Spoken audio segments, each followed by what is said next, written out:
Suddenly, the door to the teacher's lounge opened and two men walked in, one much older than the other.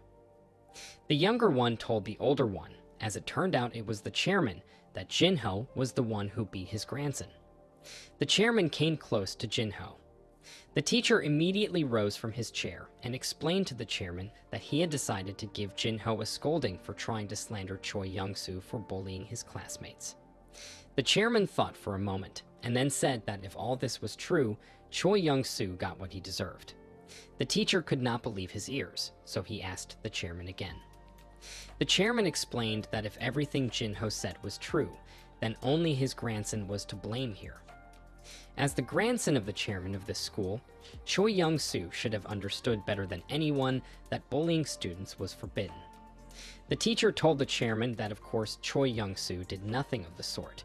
Even if Jinho was lying, he still dared to strike. But the chairman interrupted the teacher and asked him if they had called the boy's parents.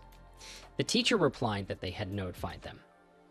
Then the chairman suggested that the conversation be continued in the presence of the parents, because he thought that nothing useful would come out of this one-sided interrogation. He added that he was here as a relative and asked that his position be set aside, and then patted Jinho on the shoulder. Later, Jinho's father came to school. They all gathered together in the teacher's lounge. One of the teachers told Jinho's father that his son had beaten his classmate, for which reason the victim was hospitalized. The teacher said that Jinho did not want to apologize or admit his guilt, so they called his father. Jinho's father first asked him to tell him the whole story in detail, because, in his opinion, it was wrong to make his son apologize without having a complete picture of what had happened. The boy was asked if he really hit a classmate. Jinho replied that he did hit Choi Young-soo, but added that it was the latter's fault. He wouldn't stop and kept bullying his classmate. Jinho also said that Choi Young-soo hit him first. Jinho's father indicated that this was his son's version. One of the teachers jumped out of his chair and called Jinho a liar. The teacher then turned to Jinho's father and told him that everyone in the class confirmed that it was his son who had been the instigator of the fight, and added that Jinho's words were a brazen lie. Suddenly, the chairman stopped the teacher and asked him to sit down. The chairman said that there was no need to make a big deal out of it, because it was a misunderstanding between him and Gang Jinho's father. If what Jinho said was true, then the chairman would be forced to ask for forgiveness. Jinho's father replied that his son was also at fault. The chairman agreed and added that this was so, even assuming that if Jinho's words were true, everything was still valid. The chairman said they needed to be sure of something, and if that was the case, then he promised to apologize to Jinho's family. The chairman asked the teacher to call Park Yoo-min, the guy his grandson was bullying. A few minutes later, Park Yoo-min was brought into the teacher's lounge. The chairman told Park Yoo-min that they brought him in to find out the truth and then asked him to tell him how it really was. The chairman asked the guy if Choi Young-soo really bullied him until Jinho intervened and hit him. And suddenly, shaking with fear, Park Yoo-min said it wasn't true. Jinho could not believe his ears. A few hours before the meeting in the teacher's lounge, the chairman arrived at the hospital to see his grandson. The chairman was angry and yelled why the hell Jinho hit his grandson. He was very angry about what had happened and that this scum had dared to hit his grandson. Since Choi Young-soo was the heir of the Donmyeong Foundation and the reins would soon pass into his hands, the chairman wanted to take this opportunity to show his grandson how to deal with all kinds of trash. Choi Young-soo laughed and gloated. It had been a long time since he had seen his grandfather in such a furious state. Park Yoo-min ended up saying that he wasn't beaten and Choi Young-soo didn't mock him. The chairman smiled.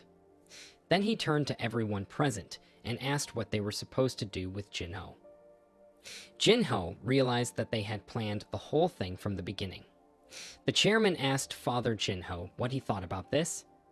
Jinho tried to explain to his father that it was all a setup, but his father asked him to be quiet. Jinho's father stated that his son had made a mistake, so he offered his deepest apologies to the chairman. The chairman replied to him that there was no need to apologize, you should have stuck to the school's rules. He asked the principal what they should have done in this situation. The principal said that based on the seriousness of the offense and school rules, the delinquent student should be suspended for 7 days or expelled altogether. After these words, Jinho's father bowed to the chairman and said that Jinho had never behaved like this before. This time he had stumbled badly, but only this time. Jinho's father asked to accept his apology and said that they would accept any punishment except expulsion. The chairman replied that he agreed with him that expelling students for such behavior was too much, but those were the rules. Jinho's father begged not to expel his son from school.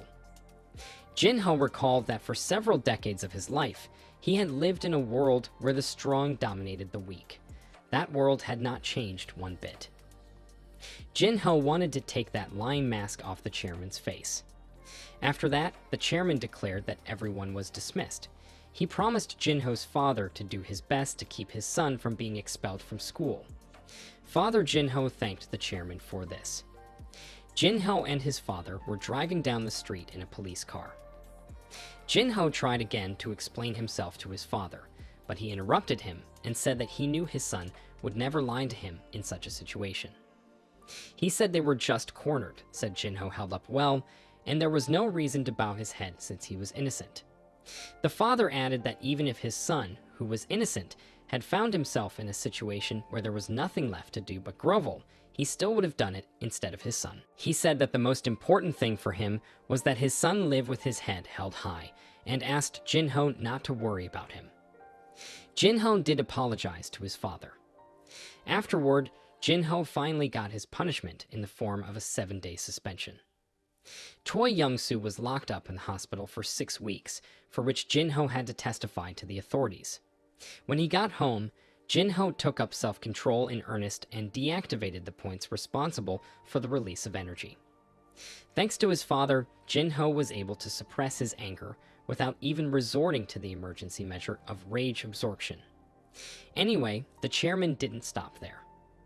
It all started when his father was fired from his job. He was informed of his dismissal over the phone while he was having dinner with his family. He was told on the other end of the line that they had been informed that he had been visiting a brothel again. In addition, they said they had several undisputed facts that allowed them to fire him. My father made excuses for never being in a brothel, but he was told that even if that was the case, the decision had already been made. He was fired. Jinho's father said he wouldn't just leave it at that, said he would complain. Soon it was Jinho's mother's turn. She too was fired. The next day, his sister came home in tears. She said that the teacher had mocked her. Trouble came one after another, and soon the landlord raised the price of the rent.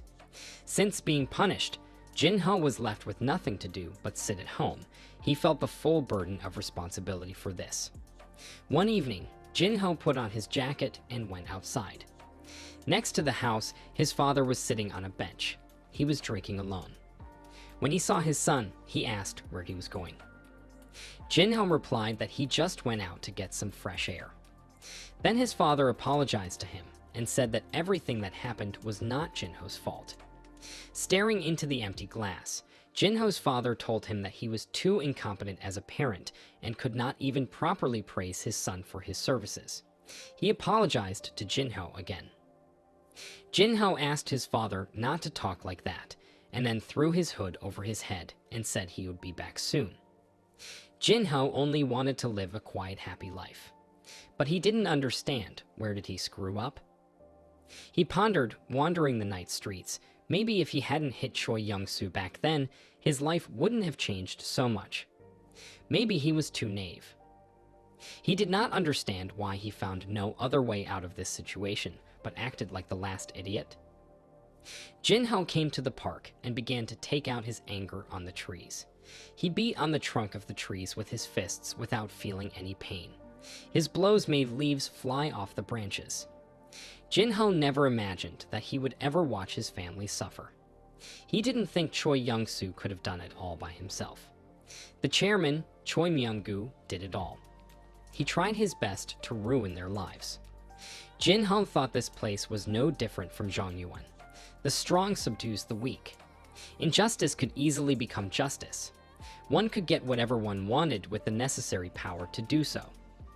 Jin-ho was angry at himself for not being able to figure it out sooner. And then it came to him. It became obvious to him that he could not achieve a quiet life simply by trying to be quiet and peaceful. Now, if he wants something, he will have to achieve it on his own. Night fell. At one of the clubs, Choi Young-soo was having fun with his friends. Choi Young-soo asked his friend if he had heard what had become of Jin-ho. He replied that Jin-ho was suspended. Choi Young-soo laughed and said that this was only the beginning, and that Jin-ho would pay for what he had done to him. Choi Young-soo gave a cue that Jin-ho would soon be crawling at his feet, begging for forgiveness for a month. Choi Young-soo said that Jin-ho was no match for him, and his friends confirmed it. That evening, Choi Young-soo decided to make up for it in front of his friends. When the party was over, Choi Young-soo and his friend went outside the club. In one of the alleys, they were waiting for a guy they knew who was the owner of a gambling hall. Suddenly, they noticed that their buddy Hyun Sung-go had disappeared somewhere. Choi Young-soo said that just a short time ago, he was standing nearby and assumed that he had gone to the break room. The guys decided to call Hyun Sung-go, but his phone was off. Choi Young-soo thought Sung-go had fallen behind as they walked toward the alley. Then buddy Choi Young-soo went to check nearby. Choi Young-soo was left alone in the alley.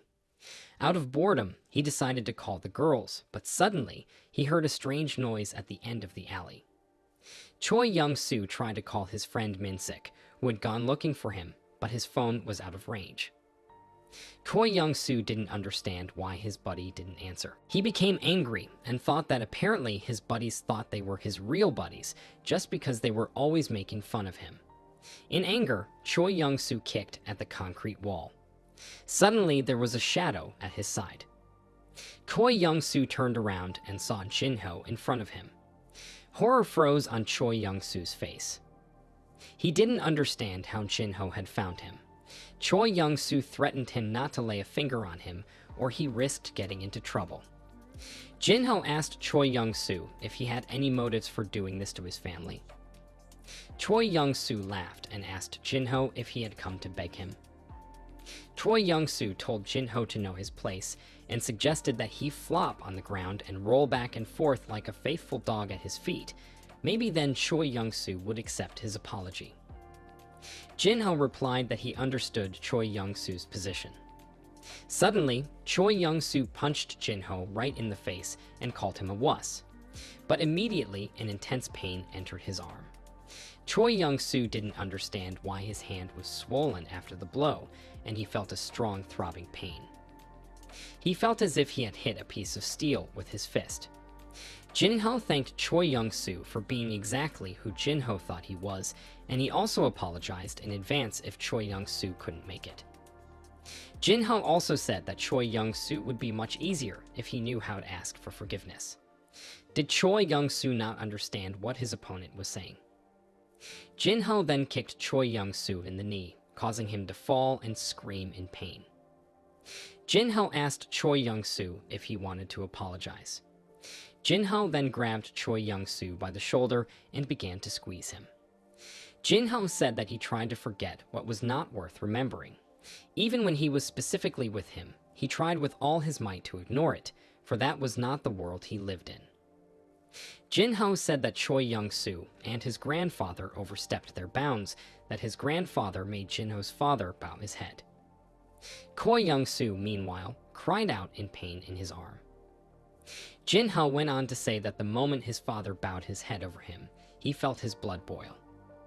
Jin-ho said that Choi Young-soo was foreign to this feeling, and that he could not understand it. Choi Young-soo rolled on the ground and asked to be left alone. Jin-ho replied that they had a whole night ahead of them, and that he didn't want to kill Choi Young-soo. He just had to understand what it meant to go up against Jin-ho. Choi Young-soo sat with his back against the brick wall, looking lifeless. Jin-ho told Choi Young-soo that even at the edge of the world, he would still find him. Jin-ho left Choi Young-soo alone and walked away down the alley, adding that this was not the end. After a while, Choi Young-soo heard someone's voice telling him to get up. Choi Young-soo jumped up screaming and asked them not to touch him, but it was just his buddies. One asked Choi Young-soo why he was sprawled out and asked him not to be so frightened. Choi Young-soo asked them where was Gang Jin-ho. The guys told Choi Young-soo that when they went to see him, he was alone and there was no one around. Choi Young-soo didn't understand what had happened. He asked the boys what time it was. It turned out that it was already 3 in the morning. Choi Young-soo was surprised that time went by so quickly. Choi Young-soo did not understand what had happened to him because his arms and legs were intact, and he could clearly feel the pain of their fractures. The morning at the police department, Choi Young-soo and his grandfather went to the police. Jin-ho and his father were also summoned to the detective's office. The chairman told the detective that Jin-ho had beaten his grandson again. He asked the detective to arrest Jin-ho immediately. The detective explained that Jin-ho had an alibi.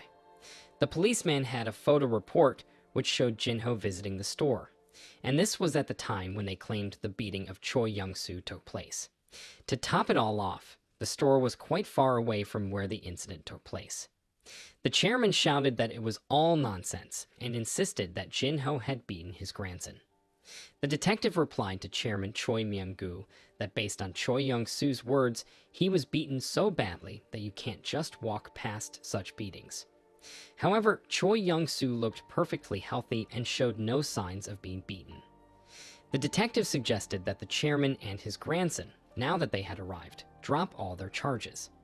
The detective also added that Choi Young-soo had 6 weeks of rehabilitation in the hospital and was already walking around outside the hospital by the 3rd day.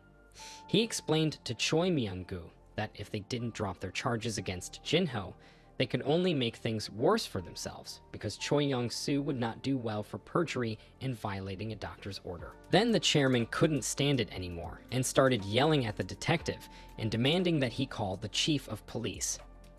Jin-ho's father couldn't stand it either and yelled for them to end it all, and added that he and his son would not stand it again. Choi Young-soo sat in a daze the whole time. He was afraid of even one look from Jin-ho. Later, Choi Young-soo and his grandfather returned home. Choi Young-soo lay down on the bed. He told his grandfather that he was afraid that Jin-ho would reappear. The chairman tried to reassure his grandson not to worry about it and added that he had talked to the man in charge and he was all right. He asked his grandson not to worry and to recover, and he decided to stay with Choi Young-soo for a while. Choi Myung-gu then asked his grandson if he was sure it was Jin-ho. Choi Young-soo was furious. He was angry that his grandfather didn't believe him. After that, the grandfather decided to leave his grandson alone and left his room. But suddenly, Choi Young-soo saw Jin-ho standing right behind his grandfather. Choi Young-soo told his grandfather that Jin-ho was right behind him. Choi Myung-gu replied that it was impossible because Jin-ho wouldn't have been able to get in here. Then Jin-ho struck the chairman in the neck from behind, causing him to wheeze and fall to the floor.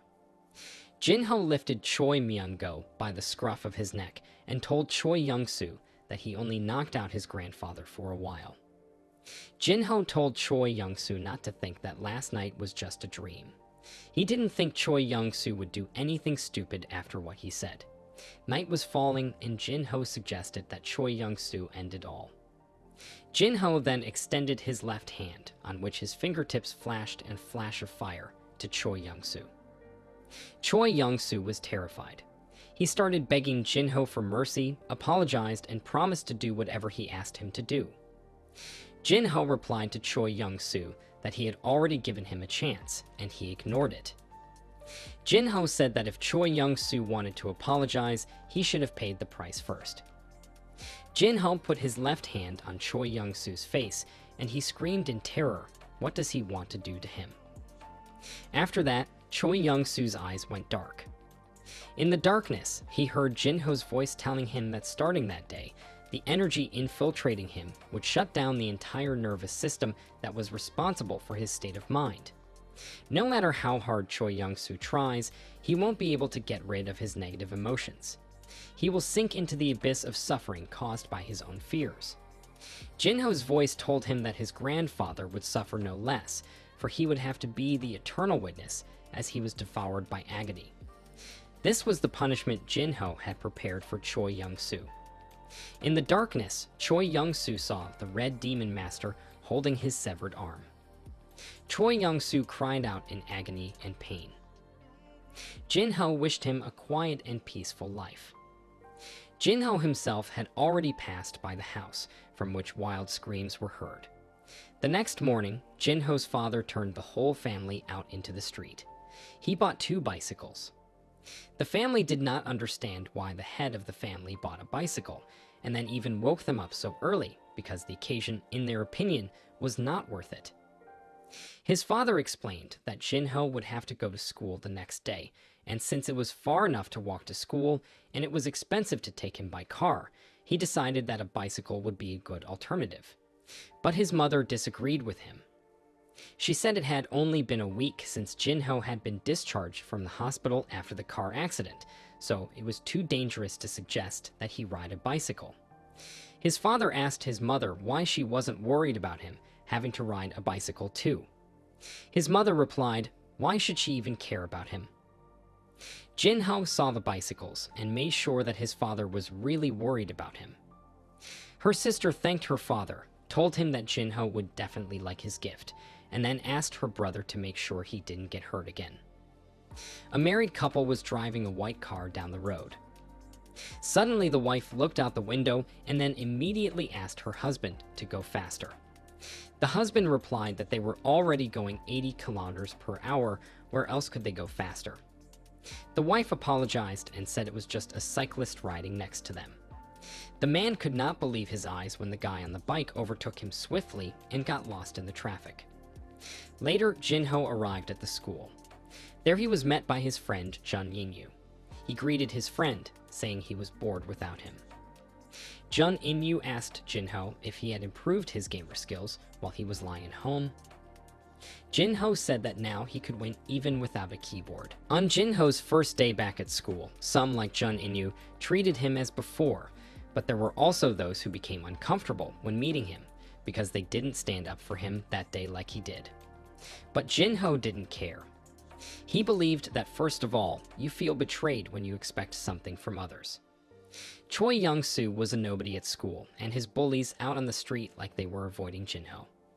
And because of that, the atmosphere in the classroom is much better than it was before. Not for everyone, though.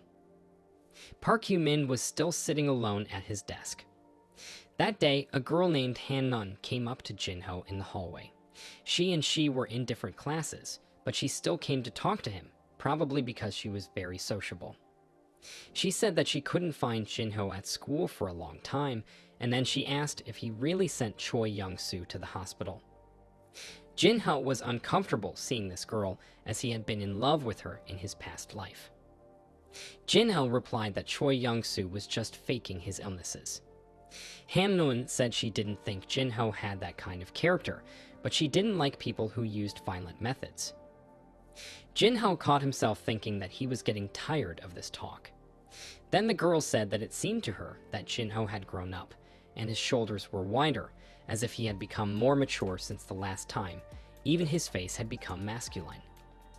Jin-ho noticed that this girl had a keen eye. When Jin-ho decided to create Core Ki, he tried to do some transformations in his body. But then I realized that if you change the look completely, it would become a problem. He came to the point where he would change his body gradually instead of a complete transformation. It had only been 3 days, and Han-nun had already noticed it. Jin-ho replied to the girl that she was imagining things. The school bell rang. Han-nun told Jin-ho not to forget his promise to go to karaoke with her, and went to her class. Jin-ho didn't remember if he had promised her that. After school, Jin-ho got on his bicycle and rode home. On the way, he saw Park Hyu-min. Jin-ho sped up and braked out from behind Park Hyu-min, blocking his path. Jin-ho asked Park Hyu-min if he was going home and where he lived. Hyu-min asked why Jin-ho was asking him about where his home was. Jin-ho said not to worry the guy. Then he answered that he lived on the hill. Seeing how far away Hyu-min lived, Jin-ho offered to drive him home. Park Hyu-min didn't want to at first, but Jin-ho talked him into it, and the two of them rode their bikes together. As they drove, Yumin apologized to Jinho. He knew that he had done a terrible thing, and he believed that it was all his fault. Jinho asked him why he lied then. Park Yumin explained that he lived in the orphanage at the top of the hill, but it had been a long time since they stopped funding it, so things were bad. He tried to deliver newspapers to make money, but it still wasn't enough. Jinho was surprised that Yumin delivered newspapers while being a lame man. Park Yumin attributed this to the fact that there were many stepped slopes near his house, and no one wanted to work there. While their orphanage was short of money, the landowner told them to get out, and if the orphanage closed, all the children would be separated and sent to different places. But all of these kids had disabilities, so they would be bullied like Yumin at school if they went anywhere else. Park Yumin said that on that day, the chairman and his deputy offered him a deal. They said the Dongying Foundation would support the orphanage if he said what they wanted. Yumin couldn't refuse the offer.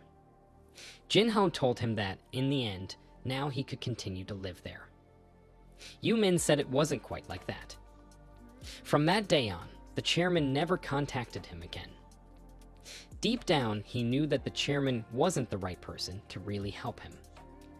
In the end, all Park Yumin did was help Choi Young-soo. Park Yumin said that he was sorry for what he had done and that it had happened that way. He apologized to Jinho again. Jinho now understood the burden Park Yumin had been carrying on his shoulders all this time. Then Jinho stopped at the foot of the hill and looked up. Park Yumin, noticing this, said that Jinho could leave him here. But Jinho told him to wait, and then he flashed his eyes and raced down the street to the top of the hill. When they rode up the hill, Yumin couldn't believe that it was possible to accelerate so fast on a bicycle. He felt sick. Jinho thought he had overdone it. Yumin then started apologizing to Jinho again, saying that he would go to the school the next day and explain everything. He wanted to do everything he could to get Jinho's suspension record removed, even if he had to go to the Ministry of Education. Jinho responded so that Yumin didn't have to worry about it. He explained that it meant nothing anymore, and besides, he himself wasn't sure what choice he would have made if his family had been in danger. Jinho told Yumin that his apology was accepted, so he asked the guy to buy him a can of Coke. Park Yumin didn't believe it at first and called Jinho a strange man, but then he got excited. And he added that he would buy Jinho 2 cans. Jinho agreed.